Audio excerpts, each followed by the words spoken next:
Señores, en esta oportunidad me es grato presentar la sesión número 117 del ciclo de conferencias de la Cátedra de los Jueves, programa de capacitación televisado por la Corte Superior de Justicia Especializada que me honro en presidir.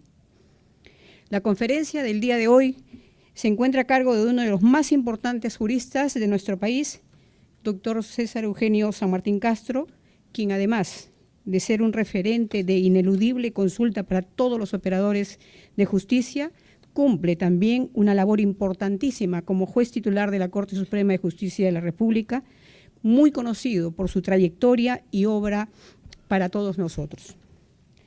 Por la significancia de este evento, la sesión de hoy se ha trasladado a las instalaciones de la Academia de la Magistratura por primera vez.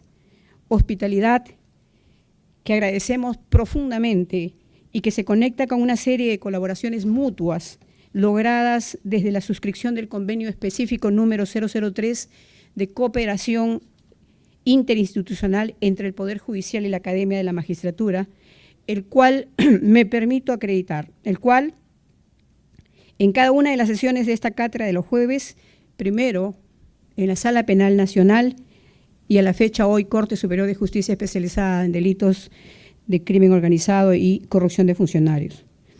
En este contexto debo expresarles a todos ustedes mi especial agradecimiento a la señora directora de la Academia de la Magistratura, Grace @Ugaz, al señor Ramón Bayardo Mujica Ceballos, asesor académico de esta institución de capacitación, quienes decididamente nos han prestado su apoyo para que hoy día ustedes estén presentes en esta aula. Por todo lo ya explicado, los dejo ahora con la exposición de nuestro invitado especial con el tema la colaboración eficaz y la prueba trasladada. El doctor César San Martín Castro, juez titular de la Corte Suprema de Justicia de la República, expresidente del Poder Judicial, bachiller y abogado en Derecho y Ciencias Políticas por la Universidad Nacional Mayor de San Marcos, cursando maestría en Ciencias Penales en la misma casa de estudios. Doctor en Derecho por la Universidad Nacional San Agustín de Arequipa. Ha laborado en el Poder Judicial desde el año 76 hasta 1992. Desde el año 1994 hasta marzo de 2004 fue abogado e integrante del Estudio Benítez de las Casas Forno Ugaz. En el 2000 se incorporó como socio principal de dicho estudio. Reingresó en marzo del 2004 al Poder Judicial como juez titular de la Corte Suprema de Justicia de la República. Ha desempeñado la presidencia de la Sala Permanente y Transitoria, así como elegido por la Sala Plena de la Corte Suprema de la República como presidente del Poder Judicial durante el periodo 2011 y 2012. Complementa sus labores jurisdiccionales con el dictado de la cátedra universitaria, destacando como profesor ordinario de Derecho Procesal en la categoría principal en la Pontificia Universidad Católica del Perú. Es autor de libros en materia procesal penal, encontrándose entre sus últimas publicaciones el texto Derecho Procesal Penal, Lecciones, del sello editorial Instituto Peruano de Criminología y Ciencias Penales. Su tema el día de hoy, vuelvo a reiterarlo ahora, la colaboración eficaz y la prueba trasladada. Un aplauso para el señor expositor. El tema de la colaboración eficaz y lo que se llama el derecho procesal premial. Voy a dar algunas ideas, unas 10 u 11, para abordar un tema de por sí complejo, pero que tiene muchos matices y muchas aristas, y por tanto en el grueso de sus instituciones ronda, por cierto, la discrepancia y la pluralidad de opiniones. Por tanto, lo que se dice aquí es una opinión, un punto de vista acerca de un tema tan complejo, pero hoy día tan importante y sobre todo tan presente en los debates nacionales y mediáticamente por ahora por nuestra televisión, radio, TV Justicia, que se hace cada vez más patente este encuentro con la comunidad. Muy bien. La primera idea central. Creo que es oportuno decir que debe diferenciarse en principio entre derecho penal premial y derecho procesal premial. En el primer caso, cuando hablamos de derecho procesal o derecho penal premial, el fundamento subyacente en las llamadas excusas absolutorias y atenuantes o exenciones por colaboración con la justicia se encuentra, como sabemos, en razones político-criminales basadas en el criterio de utilidad, al considerarse más útil para la persecución y enjuiciamiento de determinadas conductas el hecho de rebajar o eximir de la pena a quien colabore en su investigación, favoreciendo así, a través de beneficios punitivos, las delaciones y las autodenuncias.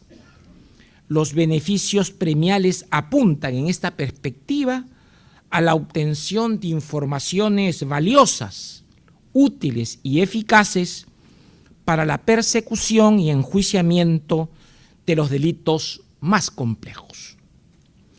En el caso del derecho procesal premial, su cobertura, más allá de otorgar al colaborador posdelictual determinados premios que se expresan en el ámbito de la punición y exención de responsabilidad o de pena, mejor dicho, al arrepentido y que es propio del derecho penal premial, su cobertura entonces está asignada por la aportación de información relevante o esencial que permita la obtención de pruebas decisivas para la investigación, identificación o captura de otros responsables y para la desarticulación de la trama delictiva, localizar los efectos del delito o el patrimonio generado a raíz de aquel, etc. Esto se vincula en realidad con 4 grandes puntos. El derecho procesal premial se vincula primero con la generación de un proceso especial. En segundo lugar, con cambios en la acusación y el enjuiciamiento. En tercer lugar, con la modificación del estatus procesal del colaborador. Y en cuarto lugar, con la inclusión de medidas de protección y de aminoración o dulcificación de las medidas de coerción y las llamadas por el artículo 4734 del Código, medidas de aseguramiento personal, aunque lamentablemente no ha habido un desarrollo específico de qué se entiende en el campo de un proceso especial, la especialidad de estas medidas de aseguramiento personal, que más apuntan no tanto a la coerción, sino apuntan a la medida de seguridad. Muy bien. Este proceso penal se concibe según un modelo de proceso transaccional de justicia penal negociada. Esto es muy importante, porque esa es la perspectiva del Código. Y por eso es que se explica que cuando el juez debe de examinar el acuerdo que le propone la Fiscalía y el colaborador, el tribunal, el juez tiene que decir sí o no, no puede cambiarlo. No puede decir, no me parece exención, me parece disminución de pena. No, porque es transaccional por su propia naturaleza. Muy bien, este proceso transaccional de justicia penal negociada, punto central, y en consecuencia se ampara en el principio del consenso y en lógica de oportunidad, eso es muy importante, tiene notas características propias, como sabemos. Este proceso apunta a la eficacia, porque a final de cuentas lo que busca es que la justicia como valor jurídico se preserve. 2, proporcionalidad, en la aplicación del beneficio premial según el nivel de colaboración y la gravedad de los hechos en que incurrió el colaborador, así como la imposición de medidas de protección y de aseguramiento personal. Es lo que se llama la lógica de la justicia conmutativa. En tercer lugar, la condicionalidad. Los beneficios se otorgan por una sola vez y están sujetos al cumplimiento de condiciones específicas, no solo de lo que se llama cláusulas de buen comportamiento, sino adicionalmente cláusulas estrictas de intervención en las causas cuya participación se demande al colaborador. Está obligado, no es que si le da la gana. Y cuidado con que me cambie de versión. Va a implicar la revocatoria del beneficio. Eso es condicionalidad. Las cosas son serias, son serias. Oportunidad o formalidad, manifestación expresa del imputado de acogerse al procedimiento y proporcionar información eficaz.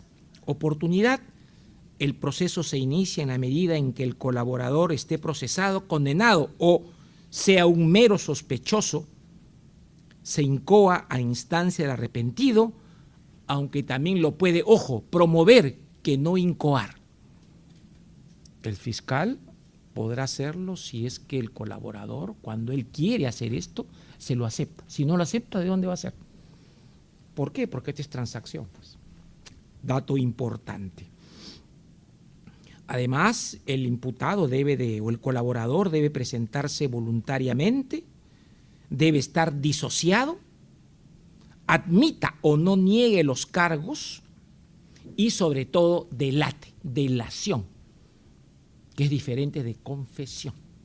Confesión es uno admite lo suyo y delación es uno detalla quién más esté involucrado en lo que se llama la trama criminal. Pero no solo tiene estas notas características el proceso transaccional de justicia negociada. Además, este proceso es independiente del proceso penal en el que el colaborador pueda estar involucrado. No es un incidente de un proceso común y requiere la formación de un expediente propio. Algunos guachafos llaman carpeta propia, ¿no? Nuestro código habla de expediente, no habla de carpeta. Así que cuidado con eso. En este proceso penal especial se aporta información y si ésta se corrobora en función a su entidad, se firma lo que se llama un acuerdo de beneficios y colaboración que luego deberá ser aprobado por el juez. Fíjense estas ideas que son centrales. Una cosa es abordar estos términos de colaboración desde la perspectiva del derecho penal premial y otra cosa es del derecho procesal premial. Nuestro código apuntó a los mecanismos procesales y por eso es que el modelo es diferente al español, diferente al argentino, etc. Cuidado.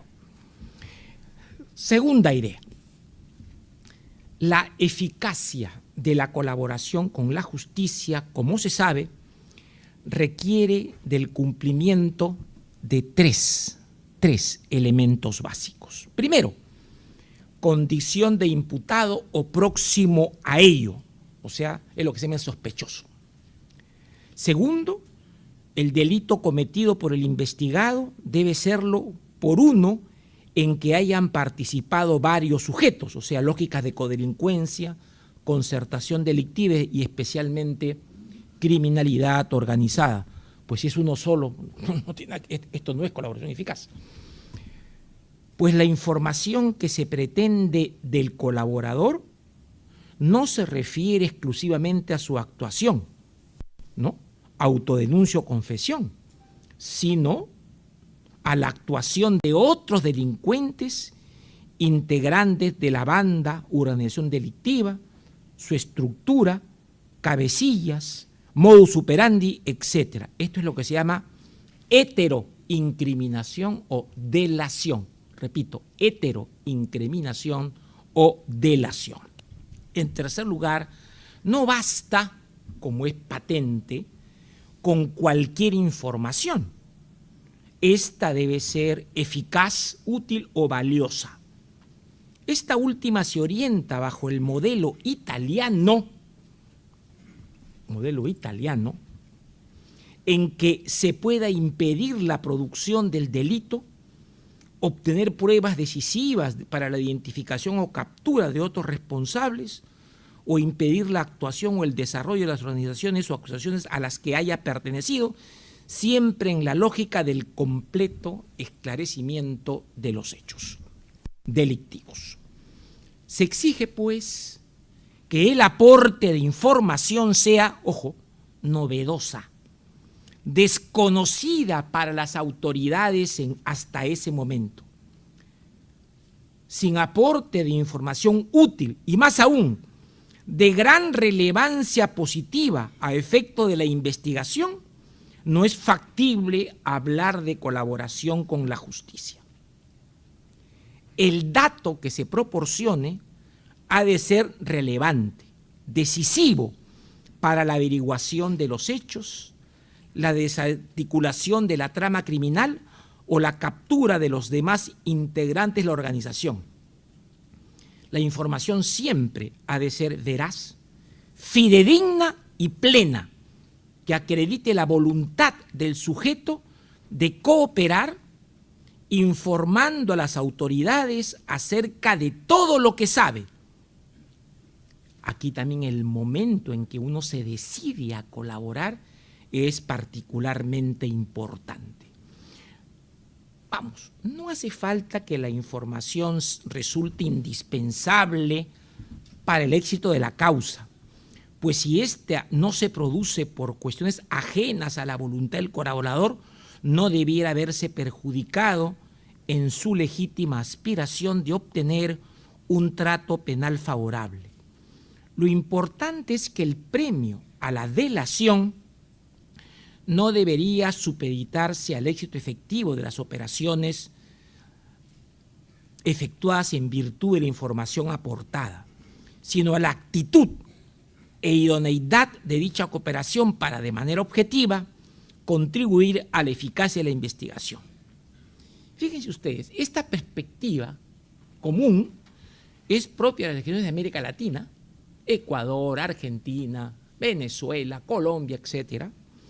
Pero además se inició, por ejemplo, en el mundo, en Europa, la resolución del Consejo Europeo del año 96 ya así lo planteaba, y luego se han dictado en Europa una serie de decisiones comunitarias en esta perspectiva.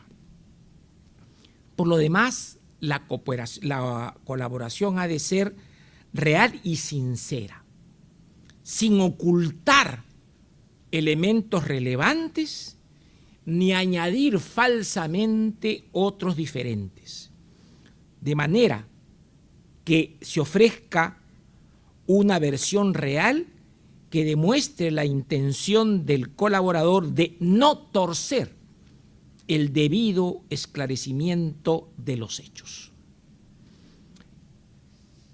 Desde luego, todo el esquema, esta relación información versus corroboración, tiene pues unas vicisitudes bastante importantes. No necesariamente todo se va a corroborar. En Estados Unidos dicen que hay un promedio entre el 10 o el 15% de lo que se ofrezca suficiente.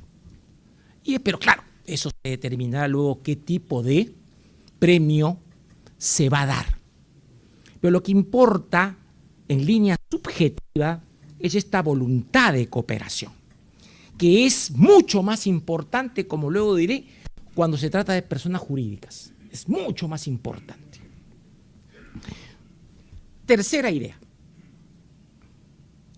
A partir de lo expuesto, es entonces posible diferenciar entre, primero, una finalidad más orientada a la obtención de la información sobre la conducta propia del arrepentido delator, en donde lo esperado de la colaboración se correspondería más bien con el contenido de las atenuantes o eximentes antes invocadas, o sea, una perspectiva centrada en el colaborador. Y otra de carácter marcadamente subjetiva, orientada a la obtención de información sobre las conductas ajenas, en donde lo esperado de la colaboración dependerá del aporte de elementos heteroincriminatorios.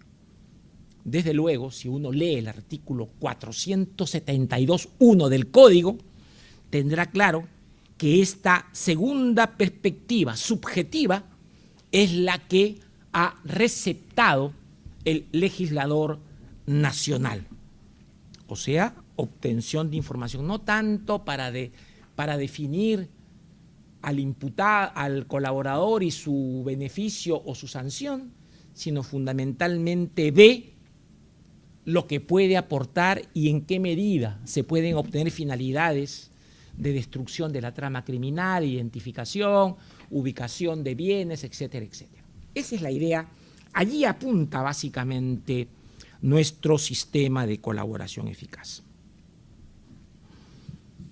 Cuarta idea.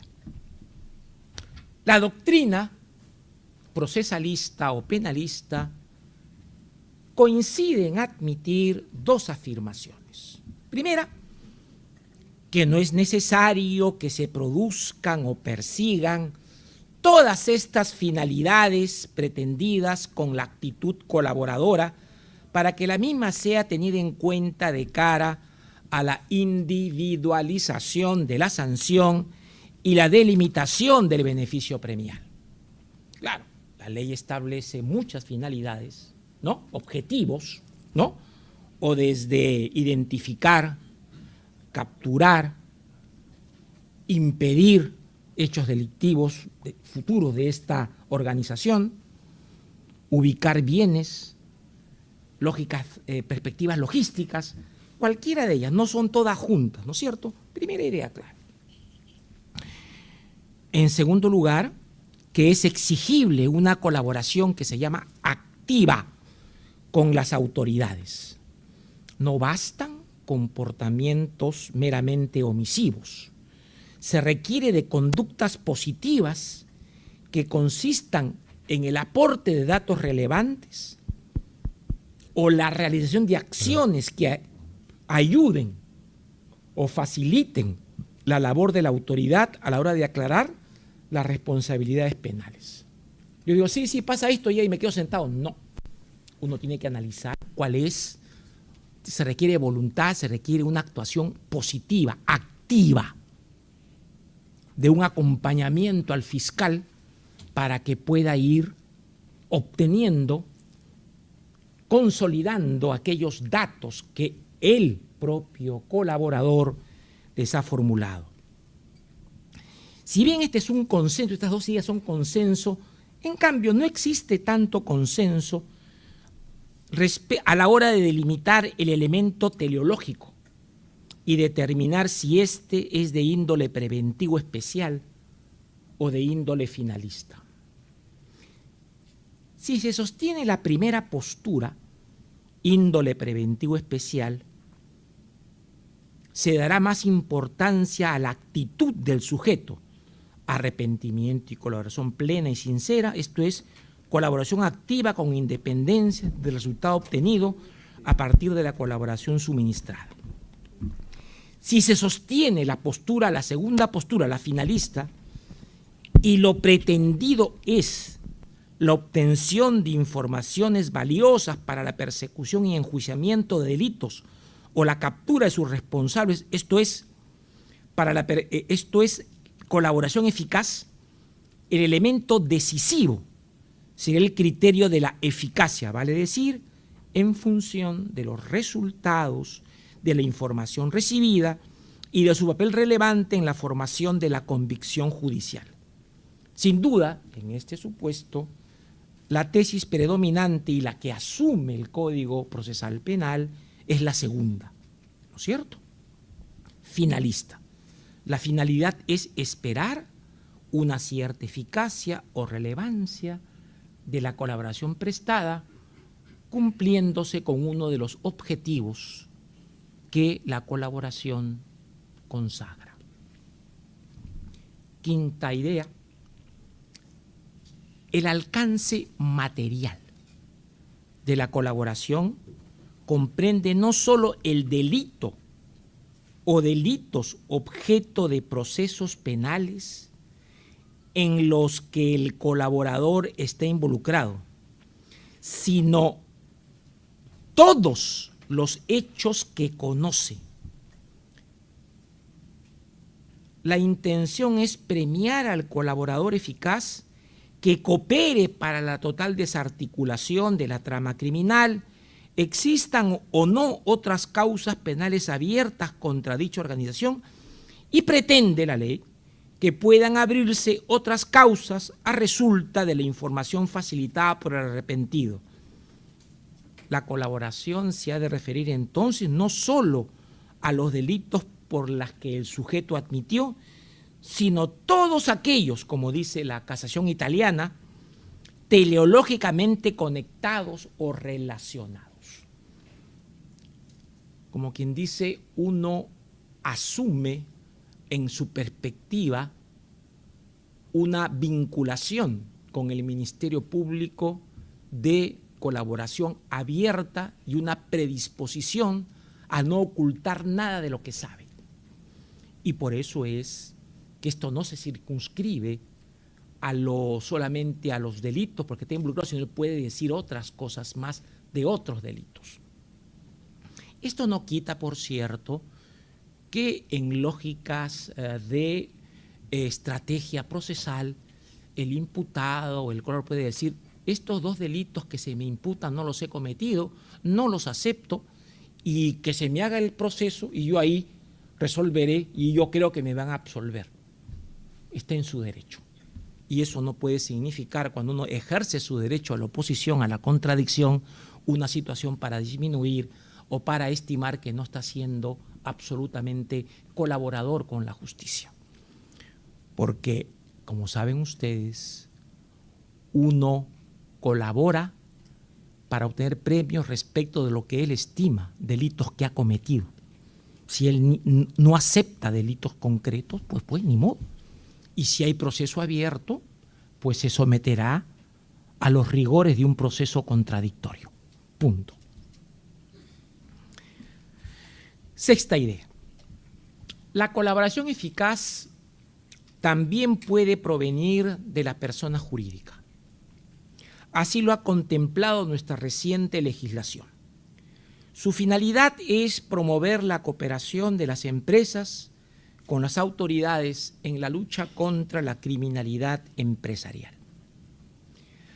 La colaboración debe referirse, a eso apunta la doctrina contemporánea, 1, a prueba de la comisión del delito concreto por parte de un trabajador, funcionario o persona vinculada a la empresa. 2, pruebas relativas a la omisión del debido control. Y en tercer lugar, pruebas que involucren la intervención delictiva de terceros. Desde luego, cuando se trata de colaboración eficaz, lo central es esto último: pruebas que involucren la intervención delictiva de terceros. No gente vinculada a ellos, me importa más los terceros. Sin perjuicio de que esta empresa tiene que mencionar todos los suyos, porque en principio la empresa es diferente de sus miembros, ¿no es cierto? Dato esencial. A veces y de ahí se parte para atribuir responsabilidad. Eso que sea administrativo o penal es un tema de etiquetas. Yo sí creo que debe ser administrativo y no penal, pero más allá de eso, todas las pautas, criterios de atribución son iguales, exactamente iguales.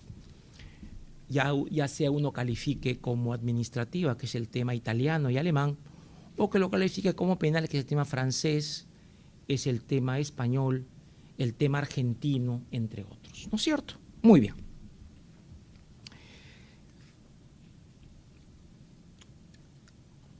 La colaboración, pues, debe ser igualmente, en el caso de personas jurídicas, oportuna y rigurosa, con el aporte de toda la información pertinente conocida por la organización. Se entiende que una empresa en estos casos lo que hace es unas investigaciones internas para determinar exactamente qué pasó, cómo pasó, quién lo hizo, qué objetivo tiene, qué objetivo tuvo y si la empresa se benefició o no se benefició con esa conducta. Esa es la idea fundamental. Séptima idea. Respecto del valor probatorio del testimonio del colaborador con la justicia, es de señalar que tradicionalmente se le ha considerado una prueba sospechosa y peligrosa, que obliga, por tanto, a extremar las cautelas a la hora de otorgarle suficiente valor incriminatorio, pese a que desde ya se estima que es una prueba válida, aunque no suficiente para enervar la presunción constitucional de inocencia. El artículo 158.2 del Código Procesal Penal tiene una regla basada en criterios de experiencia que desde luego limita la sana crítica judicial, o el criterio de conciencia o la actuación en conciencia, según como quieren ustedes entenderlo, o la libre apreciación judicial. Se requiere, en adición a ese testimonio, otros elementos de prueba que racionalmente corroboren la información que los colaboradores han proporcionado, como sabemos nosotros. Todo el mundo dice, pues, a ver, que se corrobore, ¿no es cierto? Y es algo que también está en el lenguaje y creo que ahí está en el ADN de todo el mundo, esa noción de que él puede decir lo que quiera. Lo que interesa es qué se puede corroborar, ¿no es cierto? Como criterio objetivo, se exige la necesaria concurrencia de elementos corroboradores de la declaración incriminatoria del colaborador que deberían ser elementos de corroboración obtenidos de otras pruebas autónomas practicadas en el proceso con todas las garantías, testificales, periciales, documentales, etc. Y se entiende, y acá estoy citando la jurisprudencia constitucional española y la del Tribunal Europeo. Dice, fíjese, no son elementos corroboradores ni la declaración de otro colaborador o coimputado, ni siquiera, esto también lo han dicho los italianos, varias declaraciones de coimputados coincidentes entre sí, ni la declaración del policía ante el cual se produjo la autoinculpación, ni tampoco la diligencia de careo, ni la propia futilidad o inverosimilitud de las declaraciones exculpatorias del delatado. Entonces, el modelo de apreciación es el de verificación extrínseca reforzada, así se llama, verificación extrínseca reforzada. Y esto es muy importante porque esto genera diferencias cuando se trata de víctimas, es diferente, en delitos de clandestinidad es diferente. Solamente basta elementos objetivos de corroboración periférica, que es para víctimas. Pero cuando se trata de estos delatores, verificación extrínseca, por eso se llama reforzada. Otras pruebas consolidadas. Esto es importante. La corroboración exige en estos casos que se debe acreditar y confirmar la participación del delatado en los hechos objeto de imputación.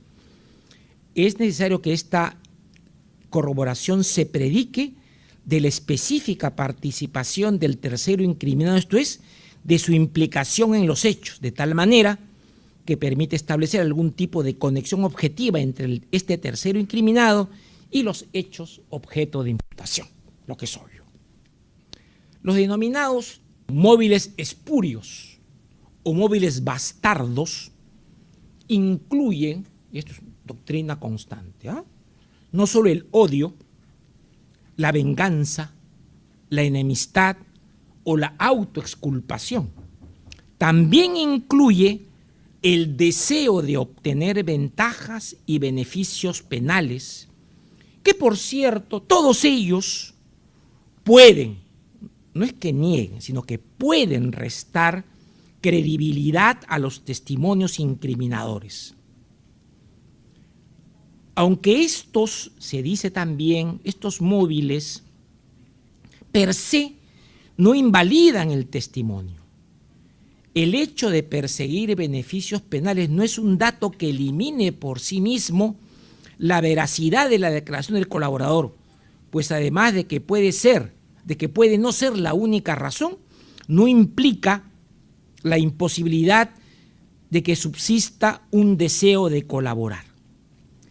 Este hecho no necesariamente entonces anula la declaración del colaborador y si bien puede empañar su fiabilidad, serán convincentes y capaces de generar certeza si se colma el requisito de necesidad de corroboración externa. Dos sentencias importantes de legitimación del sistema de justicia penal negociada están en la sentencia Dewar y la sentencia Cornels,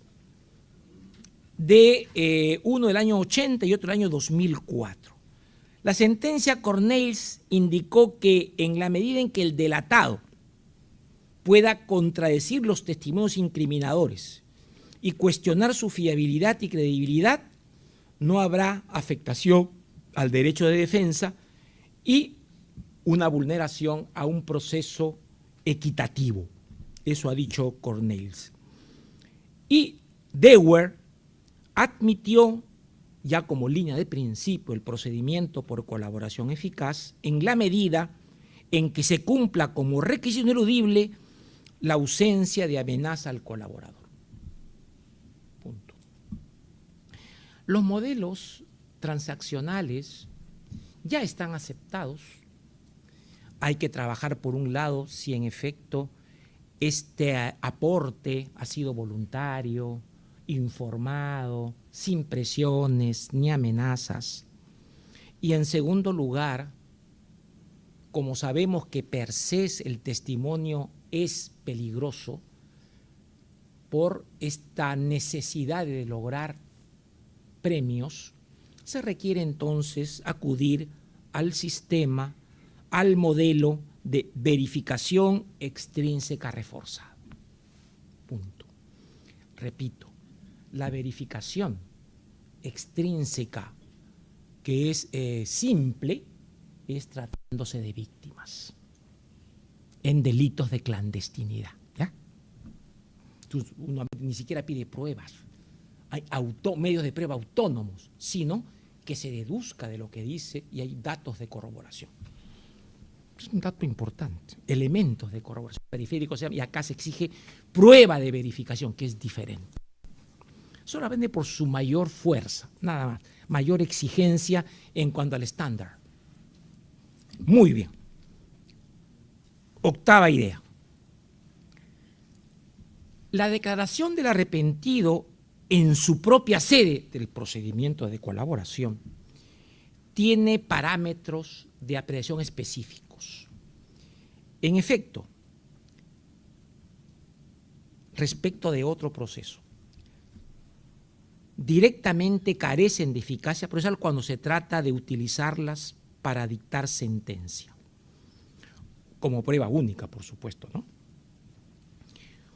Y además, como no han sido sometidos nunca a contradicción, según la ley se obtienen reservadamente, es un procedimiento propio, ¿no es cierto? No son utilizables, aunque esto vamos a verlo, por vulnerar la garantía de defensa procesal, porque las exigencias de la contradicción son mayores, de suerte que la condena no puede ser apoyada en esas declaraciones. Hablo de condena si en ningún momento del procedimiento la defensa del acusado ha podido contradecir mediante su sometimiento a un interrogatorio en los términos que corresponden al derecho a ser juzgado con todas las garantías. Esto que he dicho es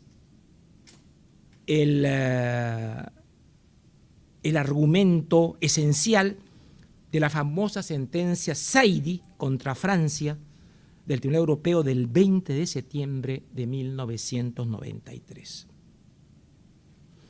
En consecuencia, desde esta doctrina antigua, la declaración de un testigo que no ha sido sometida a contradicción en el proceso, siendo posible, porque cuando es imposible están las reglas que ya sabemos, carece en principio de efecto probatorio y no puede sustentar por sí sola una declaración de culpabilidad. Eso lo dijo el Tribunal Europeo en una sentencia, Saidi, del año 93. Pero las cosas cambian, pues evolucionan.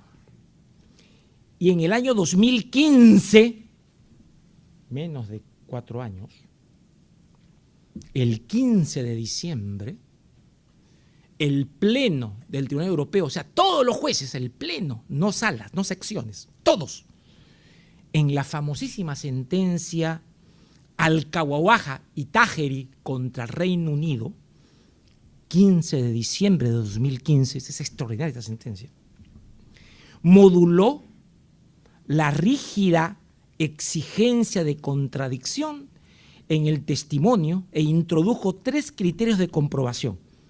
O sea, que todos aquellos que dicen, no, de que como esa declaración no está el abogado, no vale para nada, mentira, eso está superado, ¿ya? Los que dicen eso están todavía en el siglo pasado, ¿correcto? Muy bien. ¿Cuáles son, según la sentencia Al-Kawawaja, estos criterios? Fíjense, lo hizo contra Reino Unido, que tiene un estándar bien alto. Cuidado. Primero, hay que comprobar si había un motivo justificado para la no contradicción en la actuación del acto de aportación de hechos. Motivo justificado. Segundo, hay que comprobar si la declaración en cuestión serían el fundamento único o determinante para la decisión. Y tercero, si había elementos de compensación, que es lo más importante, elementos de compensación, principalmente sólidas garantías procesales suficientes para contrarrestar las dificultades causadas a la defensa y asegurar la equidad del procedimiento. A más importancia de las declaraciones sin contradicción, más sólidos los elementos de compensación. Estos elementos de compensación están en función no solo a la coherencia, precisión y detalle circunstancial del testimonio incriminador, sino también y preferentemente la existencia de otras pruebas que corroboren el testimonio único o preponderante. Primera idea es que una prueba sin contradicción o una declaración sin contradicción jamás puede sustentar una condena como prueba única. Se requiere un análisis de compensación frente a esta ausencia a partir de estos 3, ojo, son criterios, son factores que no requisitos como si fuesen prueba tasada. También cuando nosotros utilizamos para valorar la declaración de la víctima y decimos que son 3 criterios, 3 pautas, no son requisitos legales y algunas se pueden enervar. Algunas pueden estar, sobre todo en el caso de niñas en las que, o de violaciones, en los que la presión familiar es muy grande. En consecuencia, que varíe el testimonio, eso no quita, en principio. ¿Por qué? Porque en términos epistémicos, lo más importante es la corroboración. No solo que internamente la declaración sea coherente, precisa, circunstancial, sino que esté acompañada de algunos elementos periféricos de corroboración y en el caso nuestro, de pruebas de corroboración externas sólidas. Punto. Entonces, pues, esta es la idea que les he dicho y más esta concepción nosotros ya la hemos recibido, receptado y existe la Ejecutoria Suprema 420-2008 de Cajamarca de 22 de marzo del año pasado.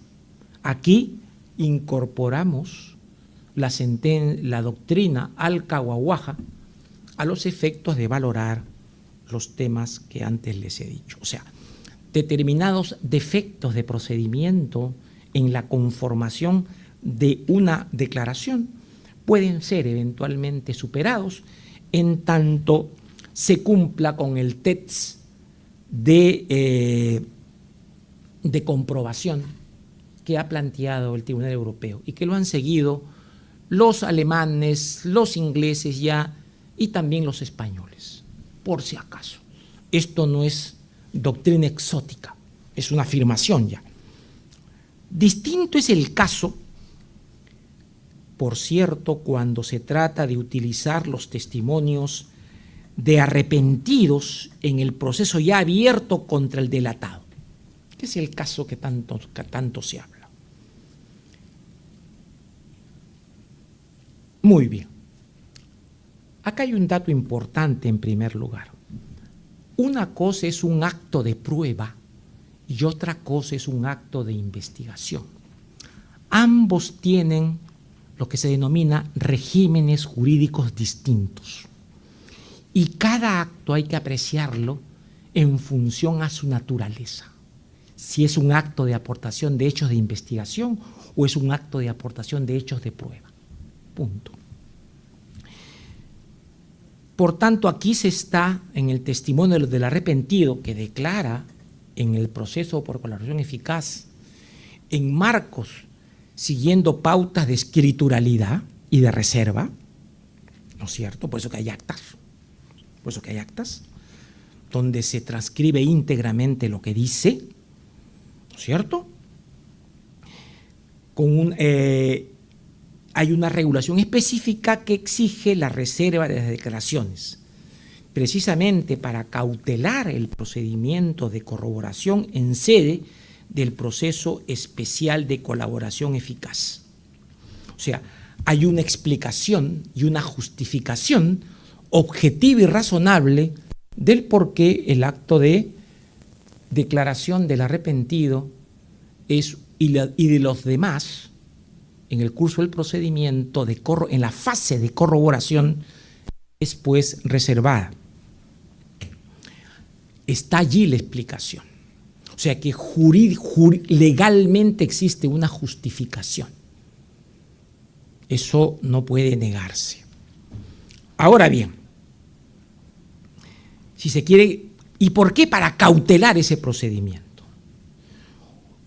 Y como son actos de investigación y legalmente está autorizada su utilización, la ley lo dice,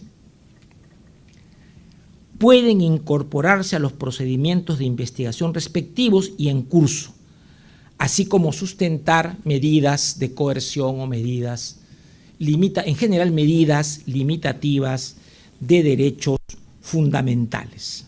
Empero, aquí está el tema, una cosa es que puedan ser utilizados mediante el mecanismo de traslado, una cosa es eso, y otra en sí mismo su valor, ¿no es cierto?, que es diferente. Una cosa es su licitud y la corrección de su incorporación y utilización, y otra cosa es el nivel de confianza, de fiabilidad que tiene, es otra cosa. Y en este caso, por el carácter sospechoso y peligroso de ese testimonio del colaborador, más allá que se le pide que sea veraz y todo, se impone la regla de la presencia de otros actos de investigación o de prueba externos a él que puedan corroborar lo que se atribuyó al delatado. Tan sencillo como eso. Una cosa es la legalidad y la licitud, y si usted quiere, la legitimidad de utilizar esos actos de investigación que se llaman de corroboración y actos de prueba, porque si hay documento, el documento es una prueba per se. El documento es una prueba per se, ¿no es cierto? Es preconstituido, todo documento es preconstituido, ¿no es cierto? En fin, Eso se puede utilizar. Pero como quiera de que hay aquí dos problemas, ¿no es cierto? Dos problemas. Uno, que no ha habido control del afectado, ¿no? El delatado. Problema. Es un problema serio. Y casualmente, porque ese control no está, aplicamos al caguaguaja. ¿Y qué hay que hacer? ¿Qué es lo importante aquí? La corroboración. Otra cosa es que en el procedimiento, para solicitar las medidas correspondientes, el imputado, o sea, el afectado tiene que haber tenido conocimiento de todo ese bagaje de información para que él pueda objetarla en una audiencia que es una audiencia de alegaciones, no es una audiencia de pruebas, ¿no es cierto? Pueda objetarla. Y en donde, fíjense por qué no hay indefensión material, porque primero uno se conoce, y uno lo conoce en el momento del pedido, y obviamente es obvio, es esencial que entre el pedido de prisión preventiva, por ejemplo, y la efectiva audiencia, tiene que haber un plazo razonable, porque es un mandato convencional. Hay que hacer control de convencionalidad, eso de que cuando un caso complejo y cuando hay muchas cosas, no digan estúpidamente elementos de convicción. Son medios de investigación. El elemento es el resultado, la información que arroja el medio de investigación o prueba. Ese es el elemento. ¿Ya? Nuestro código utiliza elemento de convicción para los medios de investigación y luego utiliza elemento de prueba cuando se está en el juicio oral y ya es prueba. Esa es la explicación del código. El código tiene un error, que tratándose de las medidas de coerción patrimonial se ha equivocado y dice elemento de prueba. Porque eso es por copiar el Código Procesal Civil, ¿no? Y no vieron que la diferente estructuración en cuanto al procedimiento en su estructura es entre lo penal y lo civil, ¿no es cierto? En lo civil no hay investigación, pues. Y entonces esa diferencia entre acto de prueba y acto de investigación no existe. Y adicionalmente, pues, la idea fundamental del proceso es que haya, para poder hacer afirmaciones, se requiere hacer averiguaciones antes. Uno afirma sobre lo que se averigua. Y lo que hace el juez, verifica la afirmación que sobre lo averiguado han formulado las partes. Punto. ¿Ya? Y quítense eso de la teoría del caso y tonterías, ¿ah? Es una regla que viene de otro sitio, ¿ah? Quítense eso. Pues son criterios adversariales que no son los que tiene el código. Quítense eso. Que yo me enfermo cada vez que veo una sentencia. Teoría del caso. ¿Qué caso? En fin. Novena idea. Persona jurídica y colaboración eficaz. La ley 30.424 de 21 de abril de 2016 incorporó, como ya sabemos, la responsabilidad administrativa de las personas jurídicas. Si es administrativa, es lo que se llama poderes ablatorios de la administración, se llama eso. Bueno, si es que se asume que es administrativo, las medidas no son penas, no son sanciones, aunque desde luego parecen, ¿no? Es poder ablatorio. En derecho administrativo hay esta diferencia entre sanción y poder ablatorio. Pero bien, otro tema. Esta ley 30.424 se amplió y modificó primero por el decreto legislativo 1352 de 7 de enero de 2017 y la ley número 30.835 de 2 de agosto de 2018. Cada rato dan normas, no hacen una cosa, vuelven, regresan. Es que quiere decir que el legislador no piensa las cosas, al acaso vota normas, ¿no? Escupe normas, no promulga. comprendió esta legislación para hablar, o este bloque normativo, 5 delitos contra la administración pública, lavado de activos y financiamiento del terrorismo. La responsabilidad de la persona jurídica, entendiendo persona jurídica de una perspectiva muy amplia, que es autónoma de la responsabilidad penal de la persona natural, se atribuye cuando, uno, el delito ha sido cometido en su nombre o por cuenta de ellos, y en su beneficio directo o indirecto, ¿por quiénes? Por personas vinculadas a la misma. Fíjense estos dos presupuestos para hablar de responsabilidad de una persona jurídica: que el delito se comete en su nombre o por cuenta de ellas, y que además este delito haya traído beneficios directos o indirectos, en tanto en cuanto estas conductas que han traído estos beneficios hayan sido perpetradas desde la perspectiva natural por personas vinculadas, ¿no?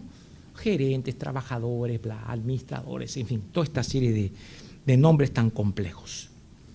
Si se afirma la responsabilidad, o sea, si se acredita la responsabilidad, se le impone a la persona jurídica medidas administrativas que van desde la multa, un largo paseo, hasta la disolución, que es la pena de muerte. Y se reconoce un supuesto propio de exención de responsabilidad cuando se tiene implementado, pero no cualquier implementación, de modo efectivo,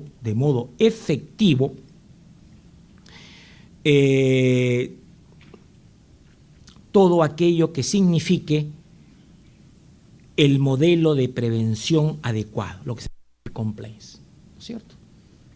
Y siempre antes de la comisión del delito, se entiende, ¿no es cierto? Si pese a todo se produjo el delito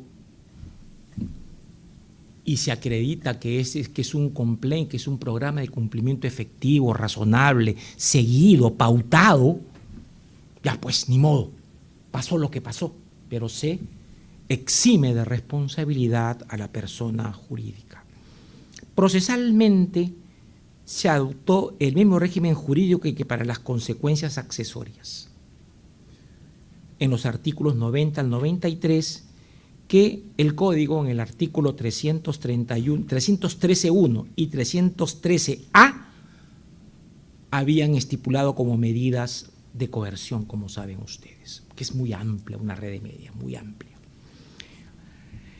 La ley 30.737 de 12 de marzo de 2018, que tiene un nombre larguísimo, ley que asegura el pago inmediato de la reparación civil a favor del Estado peruano en caso de corrupción y delitos conexos, introdujo cambios en la sección 6ª del libro 5, los procesos especiales del Código Procesal Penal, para comprender a la persona jurídica, como es obvio, en el proceso por colaboración eficaz. He de destacar que para las personas jurídicas igualmente se incorporaron beneficios premiales específicos como exención de medidas administrativas o equivalentes, ¿no? Disminución por debajo de los parámetros mínimos establecidos y remisión de la medida que se esté cumpliendo cuando la colaboración se hace después de la sanción. Bueno, o después de la medida. Sanción no debe decirse, creo yo. En el ámbito de la reparación civil, la citada ley 30.737 introdujo reglas especiales de incorporación de medidas de cautela, 4 en total, para garantizar el pago de la reparación civil siempre que la persona jurídica haya sido condenada o acepte los cargos por delitos de corrupción, lavado de activos o conexos. Además, esta ley incorporó 4 acciones restrictivas contra los socios, asociados o consorciados a estas personas jurídicas, así como instituyó 3 medidas de intervención en empresas para mitigar el riesgo de paralización y afectación del empleo productivo, y también introdujo la figura del veedor de empresas para acceder a la información de la persona jurídica, para verificar el movimiento económico y su situación patrimonial, con el fin de hacer efectivo el seguimiento de la continuidad de la cadena de pagos. Se entiende que son en los grandes casos en los que, por la dimensión del perjuicio al Estado, existen riesgos de que esta empresa pueda burlar o no pueda pagar como corresponde, para lo cual se han creado todo un mecanismo muy complejo, muy puntual, preciso, que atribuye a los organismos administrativos estas lógicas de control.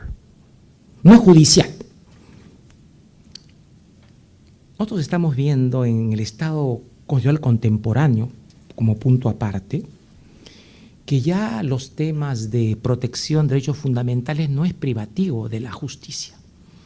Hay una intermediación a partir de órganos administrativos. Por ejemplo, para el caso de protección de datos, hay todo un tribunal de protección de datos. Hay una serie de situaciones que ha generado problemas en el campo procesal y que dicen de que el Estado, el Poder Ejecutivo, ha ido cada vez adquiriendo un mayor nivel de intervención en la tutela de los derechos fundamentales de las personas, consumidores, etcétera. Algo que está presente y que se está dando, ¿eh? Y creo que está poniendo en riesgo lo que es la jurisdicción, la función de la jurisdicción y la exclusividad de la jurisdicción. Pero en fin, es un tema que ya se está estudiando, se está viendo, pero claro, hasta el momento la respuesta es más pragmática. No podemos con lo que tenemos, así que hay que hacernos calladitos nomás. Pero creo que en algún momento esto va a reventar, ¿no es cierto? Porque ya es mucho, al final nosotros no nos vamos a resolver tonterías, que es un tema mucho más grande. Pero en fin, lo dejo y piensen, ¿eh? ¿Qué es lo que está pasando? ¿No? Muy bien. Esta ley 30.737, para el caso de empresas que suscribieron contrato con el Estado e incurrieron en estos delitos, estas empresas que ahora estamos viendo, ¿no?, introduce dos especialidades. Fíjense, primero, la responsabilidad civil ya no es solidaria, es mancomunada. Es un cambio preciso en la tercera disposición complementaria final. No es solidaria. Yo veía que un parlamentario decía, ¿cómo es posible que en el acuerdo de Marras que se está trabajando, ¿cómo es posible? Y que la ley diga, y que se diga mancomunada. Y mancomunada, pues, lo he dicho. ¿Parece bien o parece mal? A final de cuentas, esto va a generar una idea de que no todo lo pague la empresa.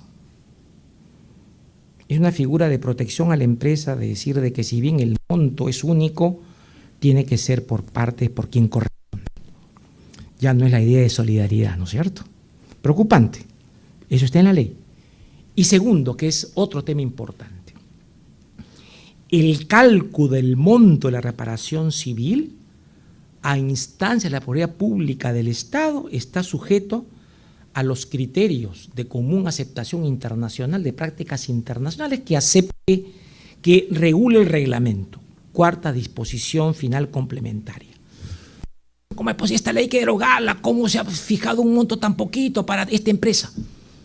No es la ley. La ley no dice nada, la ley lo deriva al reglamento. Cambien el reglamento, pues. A ustedes han leído el reglamento. Nadie lo entiende. Fórmulas matemáticas. Claro, son criterios financieros. Eso solamente lo soy un financista. Muy bien. O sea, que el juez que se meta a eso, a ver qué sabe, a ver qué va a hacer, pues. Tiene que pedir un apoyo pericial, pues. ¿Por qué? Porque la reparación civil, para fijar cuantía, es una cuantía que está sujeta a reglas, no un criterio racional de proporcionalidad y discrecional. En estos casos está sujeto a pautas, a directivas legales. Luego es un tema legal. y el juez tiene que controlar la legalidad. Ahora veremos esto. Menudo trabajo para el juez que está viendo estos casos. Muy bien. El reglamento, como saben ustedes, se aprobó mediante Decreto Supremo número 96/2018, Economía y Finanzas, de 10 de mayo de 2018. Y regula estos temas en los artículos 49 al 58, que fijó reglas específicas diferenciadas, según se trate de proyectos de acciones público-privadas o de proyectos ejecutados mediante los mecanismos de contratación pública. Estos de acá son los que, el caso presente, esto de acá. Y ustedes pueden ver, está lleno de algoritmos, etcétera, y esto lo han redactado pues economistas e ingenieros económicos, no abogados. Un abogado que va a saber esto, no hay nada así, no sabe nadie, hay nada acá, es terrible, terrible. Pero su directiva se llama, sí, esa norma, más allá de que unos critiquen, sigue los estándares internacionales. Sí. ¿Qué criticar? Esos son los criterios. Ahora, otro tema es si se aplican bien, es otra cosa. Pero como pautas son las que las grandes consultoras utilizan. Así que no hay aquí ningún problema. La 13ª disposición complementaria final incorporó incentivos a la colaboración de las personas jurídicas. Admitió la incoación de este proceso penal y lo sometió a las mismas reglas que la persona natural con determinadas especialidades procedimentales. Determinó que en todo caso el acogimiento de la persona jurídica está condicionado a la identificación de los involucrados en los hechos delictivos, tiene que decir quién, y a la eficacia de la colaboración prestada, que además debe ser eficaz, corroborable y oportuna. Y el acuerdo no implica la renuncia a la reparación civil, ¿no es cierto? Sin embargo, en los casos que les he mencionado, como saben ustedes, la reforma esta planteó que en el proceso por colaboración eficaz interviene el agraviado, pero con una función relativizada, y que en caso no esté de acuerdo con la reparación civil puede interponer no una apelación, sino puede irse a la vía civil para un proceso independiente. Sin embargo, en estos casos en los que interviene el Estado, el modelo es diferente, hay una especialidad aquí en la que es el procurador quien se pone en contacto con la empresa y fija los criterios, y además la reparación civil no es algo que esté sujeto a un acuerdo, no hay acuerdo acá, sino los criterios que la ley y el reglamento ha establecido. Tan sencillo como eso. Ahora, vamos, ¿por qué es así? Primero, se ha querido evitar lógicas de ir a los de modo tan duro. Segundo, el procurador público, como agente oficial del Estado, tiene un ámbito propio para, con sus propios mecanismos, la ley le dice que también puede contratar consultores internacionales. Puede trabajar este tema y, desde luego, todo proceso con todo principio de consenso u oportunidad siempre tiene que velar también por el interés de la víctima. Por eso es que ahí está la explicación. Pero ¿cómo? ¿Es algo autónomo? ¿Eso que se vayan a la vía civil? Entonces, no. Hay cosas que es importante tomar en cuenta, más aún cuando estamos trabajando esquemas procedimentales que son seguidos bajo lógicas sumarísimas. Y esto es bueno entonces, que la colectividad en delitos que afectan a toda la colectividad se entienda y requieren entonces un mayor proceso de indagación y de intervención bajo las lógicas de publicidad mucho más grande. Publicidad no como intervención de todo o que todos miren, sino porque el interés público es aquí mucho mayor, es central. Por eso, bueno, nos parecerá bien o mal, pero me parece que el criterio es razonable. Razonable no necesariamente siempre pueden haber varias opciones de razonabilidad, pero el que ha tomado el gobierno me parece adecuado.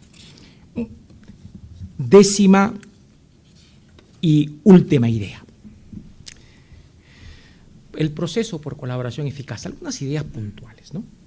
Este proceso tiene una estructura desformalizada que tiene 4 grandes fases: de iniciación, fase de corroboración, fase de celebración del acuerdo y fase de control y decisión jurisdiccional. ¿Por qué tiene que entrar el juez?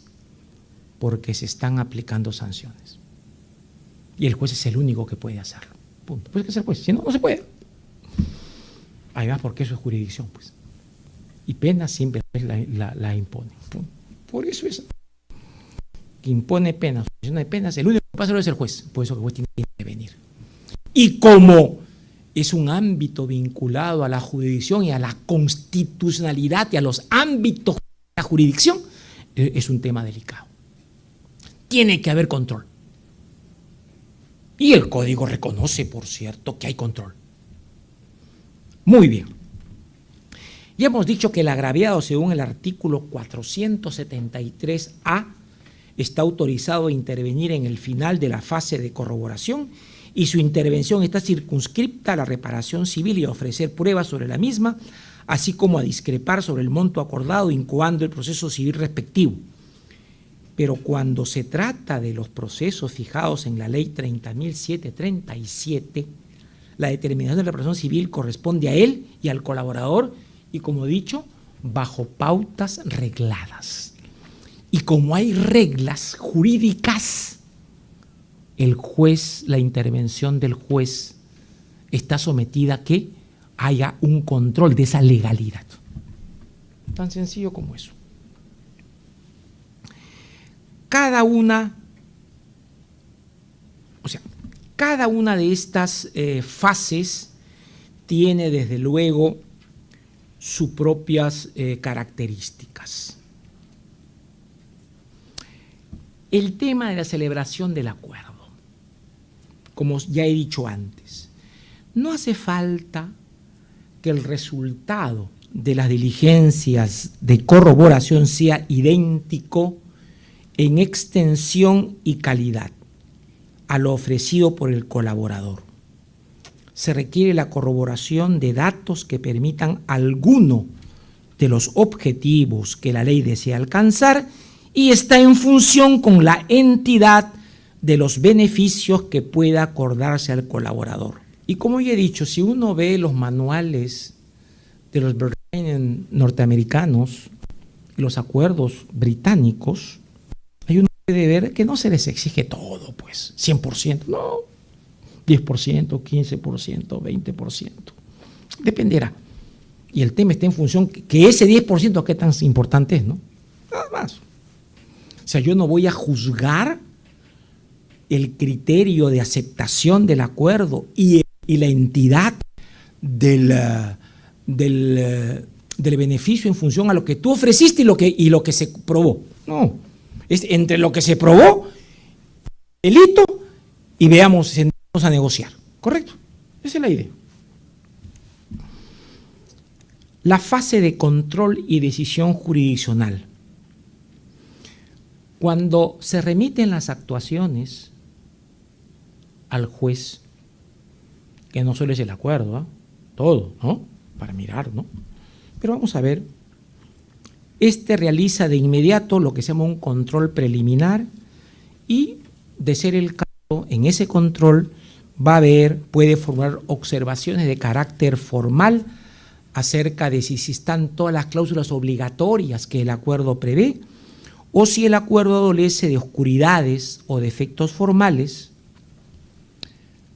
Se subsanan, se presentan nuevamente, el juez con el acta inicial o el acuerdo inicial y el acuerdo complementario, en su caso, convocará a una audiencia especial y privada.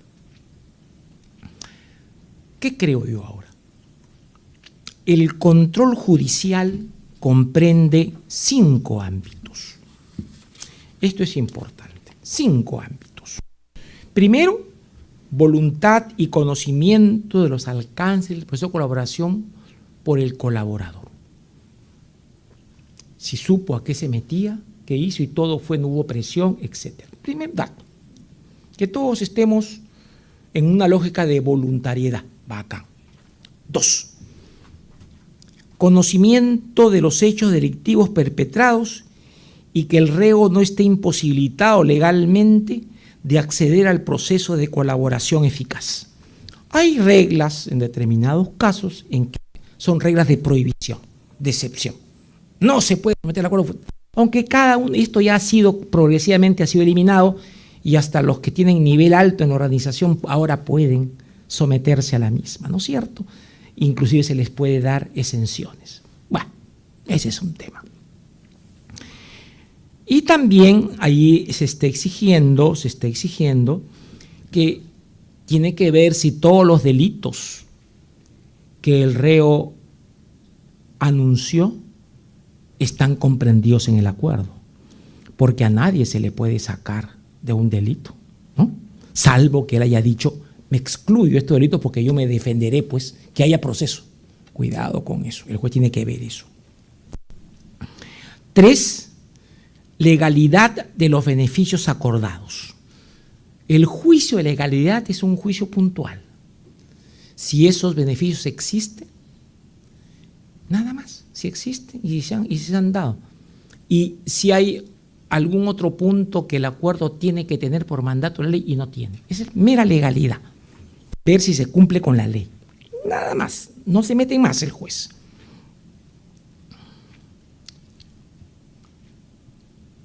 Y por cierto, el control de legalidad acaba de incluir en los casos especiales el tema del monto de la reparación civil según esta ley y este reglamento. Tendrá que hacerlo, ¿no es cierto? Porque lo dice la ley. 4, compatibilidad de las obligaciones impuestas y proporcionalidad entre los delitos cometidos y los beneficios acordados. Y luego viene, para trabajarlo junto, ausencia en quinto lugar de manifiesta irrazonabilidad y de evidencia de falta de eficacia. Fíjense,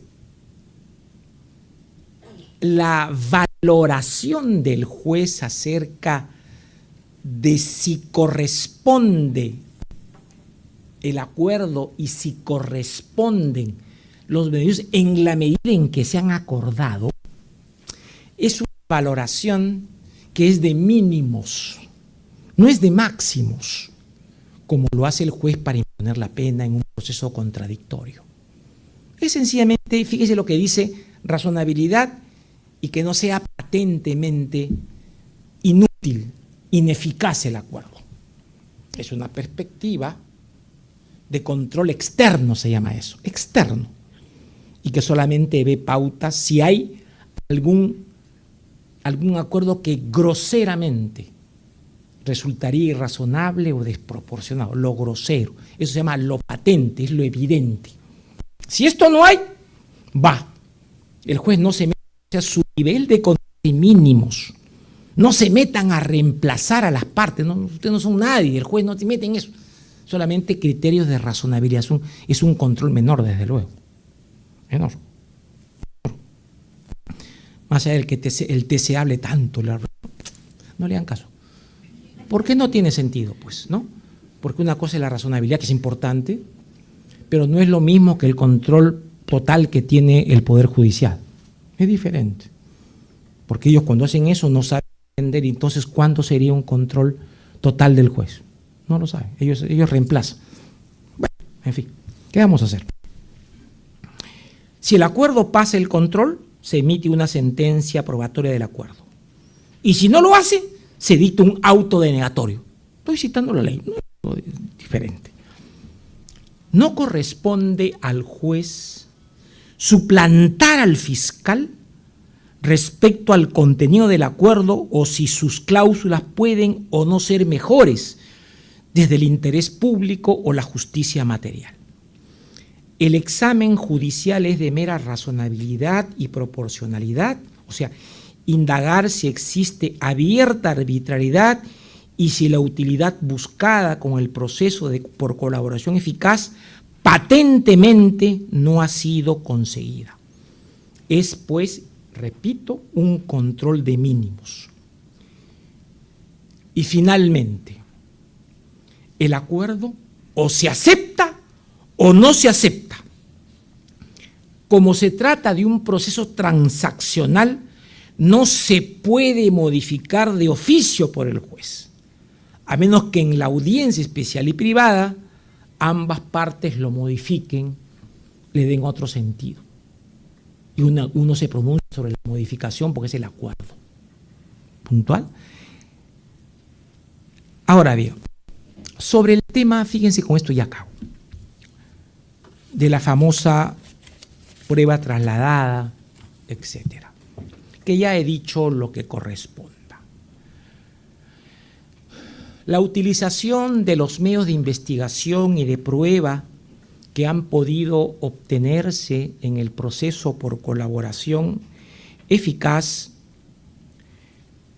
está regulado en 3 artículos, como saben ustedes, ¿no? 476A, 481 y 481A del Código. Estas han sido normas que han venido siendo modificadas a partir de 2016, y cuando se trata de procesos como estos, desde luego la institución básica es la que se denomina la prueba trasladada, que esta fue incorporada en el caso presente por la ley 30.077 de Ley de Crimen Organizado, que en su artículo 20 así le incorporó, que además había sido una recepción o una copia de un cambio que se hizo en un artículo en la ley, en el Código de Procedimientos Penales. No es algo nuevo. La prueba trasladada es una institución del derecho latinoamericano, no del derecho europeo. He leído algunos artículos de ya saben quién, que habla piedras, porque no conoce estas diferentes historias. Claro, que habla de España, pero aquí hablamos nosotros, ¿no? Hay que tener un criterio, ¿no? Nacionalista, ¿no? Más es mi gran amigo, pero también que no fastidie, pues, que no venga acá a jorobar. Muy bien. Y entonces, como ya siempre he dicho, la idea misma del principio de la prueba, de la prueba trasladada entre proceso fuente y proceso receptor está enraizado en la idea de unidad de jurisdicción. Esto es un tema que ya la doctrina nuestra, la argentina, había sido bastante clara en sostenerla. Y además este procedimiento puede trasladar ha sido debidamente legitimada por el Tribunal Constitucional, como saben ustedes, la número 12/2008 PI-TC de 14 de abril de 2010, Fundamentos Jurídicos 29 y 30. Así que no se hagan problemas, ¿eh? Hay que está validada.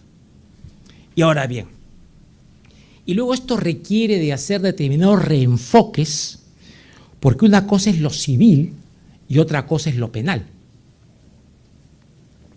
Y si la ley dice, se van a utilizar estas declaraciones y otras que se han hecho en etapas de investigación, en serie de investigación, sumariales, y por tanto su carácter de prueba es relativo, entonces hay que hacer las correspondientes precisiones. Eso está claro. Son actos de investigación, regulación propia, criterios de reforzados, etcétera, etcétera. O sea, pues, que no hay un tema distinto y de creerse supergarantistas, que no lo son, cuando uno dice no voy a utilizar esto cuando el abogado no está presente, etcétera, etcétera. Ya hemos visto al caguaguaja en términos regulares y la ley lo está diciendo y hay una explicación. Y digo, este es un tema de licitud, nada más. Otra cosa es de valoración, que es caso por caso. Uno podrá decir lo que dice esta señora para mí no está por corroborado. Y es más, fíjense ustedes, cuando se dicta una sentencia probatoria del acuerdo, se dice que el fiscal está autorizado para las pruebas de ese procedimiento incorporarlas a los procedimientos en curso. No, eso lo dice. ¿Y esto qué significa en otros términos? Cuando vamos con eso, con todas las garantías, es el hecho de utilizarlas como pauta, ingreso, pero luego se van a, porque bajo el sistema de prueba documental o documentada se ingresa, ¿no es cierto? No es prueba documental, prueba documentada, pero para que sea prueba documentada, solamente podrá trabajarse es criterios de prueba preconstituida o anticipada, siempre que se cumplan los dos requisitos importantes, ¿no es cierto? Uno es irrepetibilidad y otro es urgencia. Para el juicio, el señor colaborador tendrá que ir a juicio para que declare, ¿no? Salvo que, como ahora se está haciendo, que en las diligencias intervenga la defensa. Está muy bien, está muy bien, está muy bien. Con eso ya se consigue contradicción y no habría ningún problema, en principio. Entonces, hay una serie de posibilidades que las cosas plantean. Y hay que ser creativos y sobre todo hay que tener en cuenta las perspectivas del deber de esclarecimiento y cómo trabajar las lógicas de licitud de diligencias. Y hay que diferenciar investigación de juicio. Un acto de investigación se utiliza para dictar medidas determinadas, etc. Y esto, hay una regla de control de verificación externa reforzada. Punto.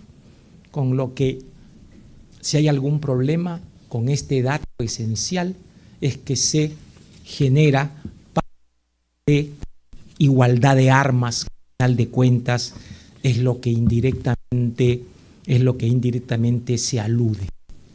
Y creo que por eso es que no estamos ante prueba ilícita, sino estamos ante actos de investigación, en los casos que les he dicho, que sirven por razones de urgencia y de irrepetibilidad, en el momento que se da rápidamente, pero que no constituyen a final de cuentas más datos que esos, y que todas las declaraciones que se han podido vertir en otro procedimiento en sede de investigación tendrán que plantearse y llevarse a juicio en el proceso contra el delatado. Tendrán que llevarse a juicio. Y si no se lleva a juicio por circunstancias, apliquen el método al cabo baja. Gracias.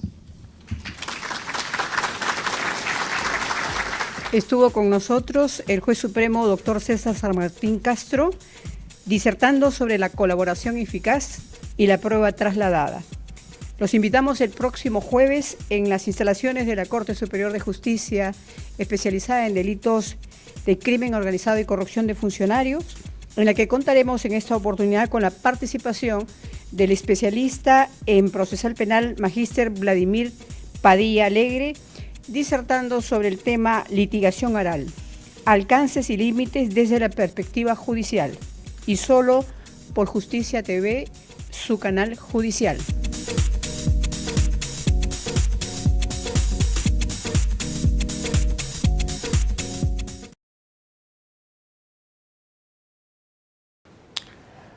Estudiantes y abogados inquietos por los temas de colaboración eficaz y muchas personas con toda razón confundidas me piden que comente sobre qué significa la exclusión de Jorge Barata. Un día es procesado, al otro día no es procesado, los fiscales lo empiezan a excluir. Se trata de entender bien la institución de la colaboración eficaz y cómo funciona. Las grandes mafias, y tenemos testigo y de información que sea relevante para los casos, pero la declaración del solicitante no puede ser utilizada como prueba. Eso es inconstitucional. Y no puede ser utilizada